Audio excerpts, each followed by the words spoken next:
یعنی سانپ بھی آ گیا, بچھو بھی آ گیا, چھپکلیاں بھی آ گئی, کھٹمل بھی آ گئے. اب اگر اس اندھیرے میں آپ ان سب جانوروں کو مارنا چاہیں تو چونکہ اندھیرا بہت زیادہ ہے آپ مار نہیں سکتے, ہو سکتا ہے وہ آپ کو تکلیف دے, ڈس لے.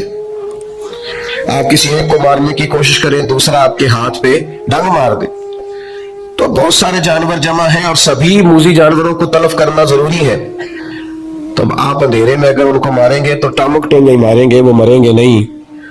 اس کا سب سے بہترین حل یہ ہے کہ آپ اس کمرے میں اجالا کر دیں. آپ لائٹ آن کریں, وہ خود بخود بھاگ جائیں گے سارے سارے. ہمارے زمانے میں بڑے مسئلے, جہالت بہت بڑا مسئلہ ہے, ظلم بہت بڑا مسئلہ ہے, سرمایہ داری اور سرمایہ داروں کا مخصوص ذہن یہ بہت بڑا مسئلہ ہے. سیاست کے پیچ و تاب میں بددیانتیوں کی ہولناک داستانیں بہت بڑا مسئلہ ہے. لیکن ان سارے مسائل کا ایک ہی حل ہے کہ قرآن و سنت کے علم کا اجالا کر دیا جائے, روشنی کر دی جائے, اس کے اندر حسن پیدا کر دیا جائے, وہ خوبصورتی پیدا کر دی جائے. حضور نے کیا کیا؟ نبی کریم علیہ السلام نے تعلیم ہی تو دی ہے. حضور نے ان لوگوں کو سمجھایا ہی تو ہے. نبی پاک علیہ السلام نے انہیں بتایا کہ اللہ کے سوا کوئی عبادت کے لائق نہیں, اور بار بار تنبیہ فرمائی, مختلف زاویوں سے سمجھایا, مختلف انداز سے سمجھایا. کچھ صحابہ مختلف علاقوں کے سفر پہ گئے تو واپس آن کر کے انہوں نے عرض کیا کہ یا رسول اللہ صلی اللہ تعالی علیہ وسلم, وہاں ہم نے لوگوں کو اپنے سرداروں کو سجدے کرتے دیکھا ہے. تو حضور آپ تو پھر ساری کائنات کے بڑے سردار ہیں, تو ہمارا بڑا دل کرتا ہے. تو اللہ کے حبیب نے کیا فرمایا؟ فرمایا سجدہ سوائے رب کے کسی کو جائز نہیں ہے. حضور نے تاکید کر دی, ان کو علم دے دیا, ان کا شعور بلند ہو گیا, وسعت قلبی حاصل ہو گئی. آپ یقین کریں یہ عقیدہ توحید آدمی کو اتنا طاقتور کر دیتا ہے, اتنا طاقتور کر دیتا ہے کہ بڑے بڑے بت ایک جملے سے پاش پاش ہو جاتے ہیں. حضرت حبیب بن زید انصاری رضی اللہ تعالیٰ عنہ جب مسلمہ کذاب کے دربار میں گئے تھے تو وہاں کا اصول تھا جو آتا تھا جھکتا تھا. لیکن جب آپ پہنچے ہیں تو جتنے لوگ دربار میں موجود تھے سب سے کم قیمت کا لباس آپ کا تھا, سب سے سادہ انداز آپ کا تھا, سب سے سادہ قسم کے گھوڑے سے آپ اترے تھے. لیکن چونکہ جو جاتا تھا جھکتا تھا, حضرت حبیب بن زید انصاری اترے, نیزہ زمین پہ رکھا, اپنے رب کا نام لے کے جب انہوں نے گردن اٹھائی تو کچھ لوگوں نے مطالبہ کیا کہ یہاں تو جھکنے کا مزاج ہے. فرمایا ہم صرف رب کے سامنے جھکتے ہیں, یہ محمد عربی کی تعلیم کا نتیجہ ہے. میرے پاس ایک ہی سجدہ تھا, نہ یہاں کیا نہ وہاں کیا, ہم محض اللہ کے سامنے جھکتے, ہمارا یہ مزاج ہے. عقیدہ توحید نے ہمیں طاقتور کر دیا. مجھے بتائیے یہ کتنی بڑی طاقت انسان کو ملتی ہے کہ رازق کون ہے؟ کبھی کسی کی جیب دیکھ کے بندے کا دل نہیں للچاتا, کبھی کسی کا بنگلہ دیکھ کر وہ پریشان نہیں ہوتا, کبھی کسی کی بڑی گاڑی اس کے دل کے اندر کسی قسم کا مد و جزر پیدا نہیں کرتی. وہ کہتی ہے میرا رازق ہے. یہ تعلیم طاقتور کر دیتی ہے بندے کو, یہ شعور کے رازق اللہ ہے, یہ مضبوط کر دیتی ہے. لوگ بلند ہو جاتے ہیں, سوچیں بڑی ہو جاتی, وہ دولت حاصل کرنے کا کوئی ناجائز رستہ اختیار نہیں کرتے, وہ حصول مال کے لیے کوئی غلط راہ اختیار نہیں کرتے. وہ کہتے ہیں مجھے دینے والا میرا. ہارون رشید آ رہا تھا حج کر کے, تو حضرت بہلول دانا رحمت اللہ علیہ ایک چھوٹے سے پہاڑ پر ٹیلے پر بیٹھے تھے. تو ہارون رشید آ رہا تھا, اونٹنی پہ بیٹھا تھا, تو دائیں بائیں لوگ تھے نعرے لگا رہے تھے. تو ظاہر ہے کہ یہ جو نعرے شعرے ہوتے ہیں یہ تسکین نفس کا باعث نہیں بنتے. کئی دفعہ اللہ محفوظ فرمائے, یہ پروٹوکول کسی وقت بندہ محسوس کرتا ہے کہ دیکھا میری کتنی شان ہے, یہ بڑا نقصان کرتے, روحانی طور پر بڑے مضر ہوتے ہیں ان کے اثرات.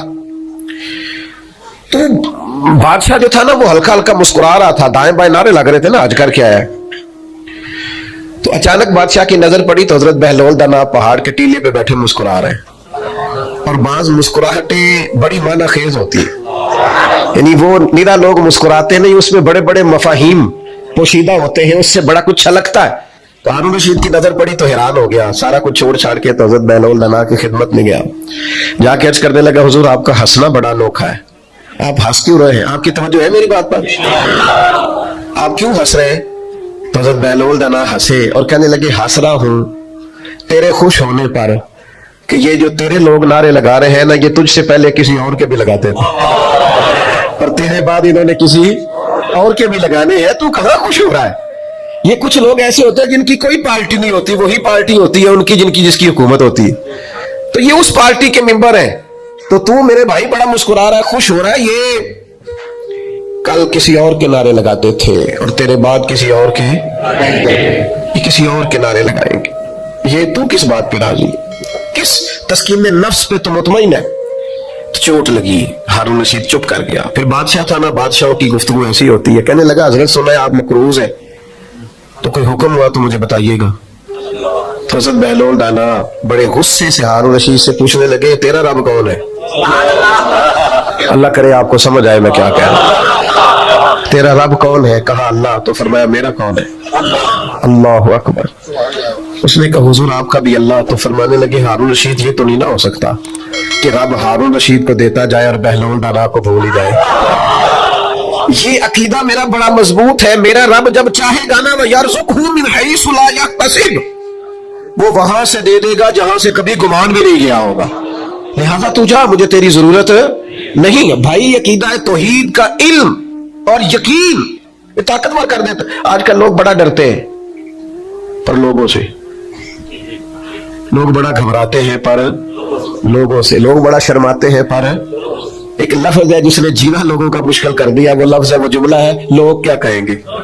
اس نے جینا مشکل کر دیا. لوگ کیا کہیں گے. او بھائی آپ جو مرضی کر لیں, لوگ پھر بھی کچھ نہ کچھ کہیں گے. کہنے کے لیے ہوتا ہے نا کچھ نہ کچھ, لوگ پھر بھی کچھ نہ کچھ کہیں گے. لوگ تو کہتے ہیں مخلوق تو فنکار ہے اس درجہ کے پل بھر میں, سنگے در کعبہ سے بھی اسلام تراشے. تم کون ہو, کیا چیز ہے داغ کبابی. لوگوں نے تو جناب مریم پہ بھی الزام تراشے. یہ لوگ کوئی باز آتے ہیں, یہ تو جس کے بارے میں چاہتے ہیں بات کرتے ہیں. ان کا مزاج ہوتا ہے. لوگ ڈرتے ہیں پر لوگوں سے سہمے رہتے ہیں, پریشان رہتے ہیں. آپ جس کو حق جان لیں, جس کا علم آ جائے, کتاب و سنت کی روشنی میں جب شعور مل جائے, پھر لوگوں سے ڈرنا چھوڑ دو, فقط اپنے رب سے ڈرو. اور سنو یہ حدیث یاد رکھنا, نبی کریم علیہ السلام نے فرمایا جو رب سے ڈرے گا وہ کسی سے نہیں ڈرے گا, اور جو رب سے نہیں ڈرے گا پھر وہ سب سے ڈرے گا. اللہ سے ڈرے. یہ دیکھو یہ نبی پاک علیہ السلام ہمیں تعلیم دیتے اور ہمیں فکری توانائی دیتے. حضور ہمیں روحانی طور پر مضبوط فرماتے. حضرت عبداللہ ابن عباس رضی اللہ تعالیٰ عنہ کو حضور نے فرمایا اے عبداللہ, اے میرے بیٹے, ایک بات یاد رکھنا, ساری دنیا مل کے بھی تیرا کچھ بگاڑنا چاہے, بگاڑ نہیں سکتی جب تک رب کی حکمت نہ ہو. اور فرمایا ساری دنیا مل کے تیرا سنوارنا چاہے, سنوار نہیں سکتی جب تک اللہ کی رضا نہ ہو. تو بھائی ڈرنا کس بات کا, پریشانی کس بات کی, آزمائش کس بات کی. آپ کتاب و سنت کو پڑھیے, عقیدہ توحید مضبوط کر دے گا, طاقتور کر دے گا. آپ کو کبھی کسی جگہ بھی ڈر کے, سہم کے, جھجک کر وقت نہیں گزارنا پڑے. آپ مضبوط افکار کے مالک ہو جائیں گے. آپ کو فکری توانائی ملے گی. شرط یہ کتاب و سنت کو پڑھیں, تعلیم یہاں سے لیں, اللہ رسول کے ارشادات کی روشنی میں اپنے معاملات کو مرتب کریں, طاقتور ہو جائیں. میں آج دیکھتا ہوں لوگ تیزی سے ڈپریشن, انزائٹی, ذہنی تناؤ, دباؤ اس کا شکار ہو رہے ہیں. کیوں؟ اس لیے کہ وہ لوگوں سے ڈرتے ہیں, لوگوں کے سامنے مطمئن ہونا چاہتے ہیں, وہ لوگوں کے سامنے اپنی وضاحت دینا چاہتے ہیں. جو آپ سے پیار کرتا ہے اسے نفرت نہیں کرنی, اور جو ایک دفعہ مخالف ہو گیا نا, آپ جتنی مرضی دلیلیں دیں, پھر آپ کی صحیح بات بھی اس کو صحیح لگتی, اس کا ذہن بن گیا نا اس نے کرنی مخالفت ہے. آپ کچھ بھی کر لیں, کسی لحاظ سے بھی کر لیں, کسی طور بھی کر لیں, طاقتور ہو جائیں, مضبوط ذہنی بنیادوں پر زندگی کو استوار کریں. آپ طے کریں کہ یہ چیزیں مضبوط ہیں اور میں نے مدد اپنے اللہ سے لینی ہے. آپ محسوس کریں گے بڑا لمبا سفر بھی جلدی طے ہو جائے گا. بڑے دشوار گزار گھاٹیوں سے آپ بڑی جلدی گزرنے لگیں گے, اور جہاں کوئی بھی اپنا نہیں ہوگا وہاں بھی اللہ مدد کرے گا. آپ کو بظاہر محسوس ہوگا کہ یہاں تو میرے لیے بڑا مشکل ہے آگے بڑھنا, لیکن آپ بڑھیں گے, دیکھیں گے اللہ تعالیٰ اسباب بنائے گا. مسلمانوں نے ہجرت مدینہ سے پہلے ایک ہجرت کی تھی جسے ہجرت حبشہ کہا جاتا ہے. اللہ کے پیارے حبیب صلی اللہ تعالیٰ علیہ وسلم نے اجازت دی تھی لوگوں کو کہ حبشہ کی جانب ہجرت کر جاؤ. تو لوگ چلے گئے ہجرت کر کے. حضرت عثمان غنی بھی گئے تھے, حضور کی ایک صاحبزادی جو ان کی اہلیہ تھی وہ بھی گئی تھی, حضرت جعفر طیار بھی گئے تھے, کچھ اور لوگ بھی ہجرت کر کے گئے تھے.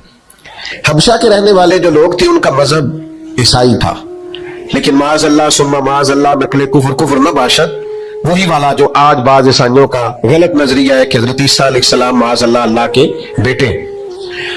تو وہاں یہ لوگ ہجرت کر کے چلے گئے. اب ظاہر ہے کفار مکہ کو تو پسند نہیں آتا تھا کہ مسلمان کسی جگہ بھی آرام اور سکون کے ساتھ عبادت کر سکے, تو انہوں نے ایک وفد تیار کیا جو حبشہ گیا. جا کے پہلے تحفے تحائف دیے بادشاہ کے قریبی لوگوں کو, پھر بادشاہ تک رسائی حاصل کی, پھر اس کو بتایا کہ ہمارے کچھ لوگ آ گئے. حبشہ کا بادشاہ نجاشی بڑا سمجھدار آدمی تھا, بڑا زیرک تھا, باتوں کو بڑی گہرائی سے سمجھنے والا تھا. اس نے کہا میں تمہاری رائے سن کے مسلمانوں کو یہاں سے نکالوں گا نہیں, ان کی بھی بات سنوں گا. اب تصویر کے دونوں رخ دیکھنے چاہیے. پہلے ہماری پنچایت میں لوگ اس کے سپورٹر ہو جاتے ہیں جو پہلے آ گئے, کہنے نے او تے آ گیا, تینوں تے سدنا پہ ہے, کیونکہ وہ مجھے چودھری مان گیا, پہلے آ گیا, لہذا میں اس کے ساتھ ہوں. بھائی تو دیکھ تو لے تصویر کا دوسرا رخ, دوسرے کی بات سننے کے بعد آپ کو اندازہ ہوگا کہ اصل معاملہ کیا ہے. نجاشی کہنے لگے میں ایسے نہیں بھیج دوں گا, میں بلاؤں گا. بلایا, مسلمان آئے. حضرت جعفر طیار رضی اللہ تعالیٰ عنہ اسلام کے پہلے خطیب, جو باتیں نجاشی نے پوچھی حضرت جعفر طیار نے بڑی جرت کے ساتھ جواب دیا. بلکہ وہی کچھ کہا جو آج کل میلاد پہ ہمارا خطیب نہیں کہتا, ہمارے مبلغین نہیں کہتے کہ بادشاہ ہم تو گلے کاٹتے تھے, ہم تو ایک دوسرے سے لڑتے تھے, بیٹیوں کے اوپر ظلم کرتے تھے. یہ تو مدینے والے محبوب آئے کہ انہوں نے آ کے ہمیں بتایا ہے کہ اصل انسانیت کیا ہے, طرز زندگی کیا ہے. یہ ساری باتیں بیان کی. نجاشی بڑا خوش ہوا, مسلمانوں کو بھیج دیا. کافروں نے ایک اور چال چلی, ذرا زیادہ غور کرنا کیا کہنے لگا. ملک ان کا ہے, عقیدہ ان کا ہے. حضرت جعفر طیار رضی اللہ تعالیٰ عنہ غیر کے ملک میں بلایا, جناب جعفر طیار آئے, دوبارہ بلایا. سازش کی کفار نے, کہنے لگے آپ کو پتہ ہے یہ حضرت عیسیٰ علیہ السلام کو معاذ اللہ اللہ کا بیٹا نہیں مانتے, پتہ ہے آپ کو. اس کو کہتے ہیں مذہبی کارڈ کھیلنا, ایموشنل کرنا. اس کو کہتے ہیں اس طرح کا ماحول بنانا کہ سامنے والا اشتعال میں آئے. بلایا حضرت جعفر طیار رضی اللہ تعالیٰ عنہ اور مسلمانوں کے وفد کو بھی پتہ چل گیا کہ اب نئی چال چلی ہے, اب حضرت عیسیٰ کے بارے میں پوچھیں گے. کچھ لوگوں نے حضرت جعفر طیار کو مشورہ دیا کہ ذرا حکمت سے بات کریں. فرمانے لگے حکمت کوئی نہیں, عقیدہ عقیدہ ہوتا ہے, عقیدہ عقیدہ ہوتا ہے. فرمایا میں وہی کہوں گا جو محمد عربی نے ہمیں بتایا ہے صلی اللہ تعالی علیہ وسلم. یہ ڈری ڈری باتیں نہیں, سہمی باتیں نہیں. کتاب و سنت کی تعلیم طاقتور کر دیتی ہے. حضرت جعفر طیار رضی اللہ تعالیٰ عنہ تشریف لائے, دربار میں پہنچے تو حضرت مولا علی کے بھائی, نبی کریم کے چچا زاد حضرت جعفر طیار, کیا دبدبا ہے, کیا تنتنا ہے, لباس سادہ ہے, لیکن عقیدے نے وہ مضبوطی پیدا کر دی ہے.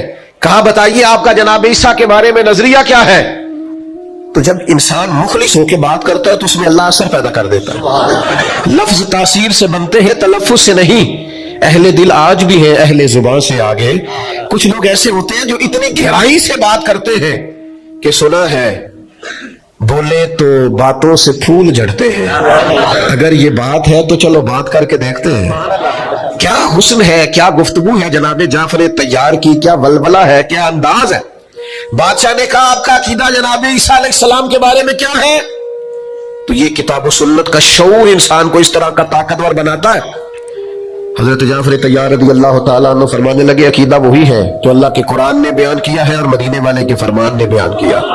کہا کیا عقیدہ ہے. فرمایا ہمارا عقیدہ یہ ہے کہ حضرت عیسیٰ علیہ السلام اللہ کے بندے اور رسول ہیں, جو کنواری پاک مریم کے بطن اقدس سے بغیر باپ کے اللہ کے حکم سے پیدا ہوئے. بڑے بڑے مذہبی پیشوا بیٹھے تھے جو سارا دن لوگوں کو بتاتے تھے کہ معاذ اللہ حضرت عیسیٰ اللہ کے بیٹے. ایک عجیب سی خاموشی چھا گئی, ایک عجیب سا ماحول بن گیا کہ جو ملک پورے کا عقیدہ یہ تھا, اس میں ایک شخص کی آواز حق گونجی اور یہ رویہ. اب بولتا کوئی کیسے, سب کا خیال تھا کہ بادشاہ سلامت اس پر تبصرہ کرے. تو بادشاہ نے زمین سے ایک تنکا اٹھایا اور کہنے لگا میں نے بھی تورات پڑھی ہے, میں نے بھی انجیل کا مطالعہ کیا ہے, میں بھی آسمانی کتب کا جاننے والا ہوں, میں نے بھی صحائف دیکھے ہیں.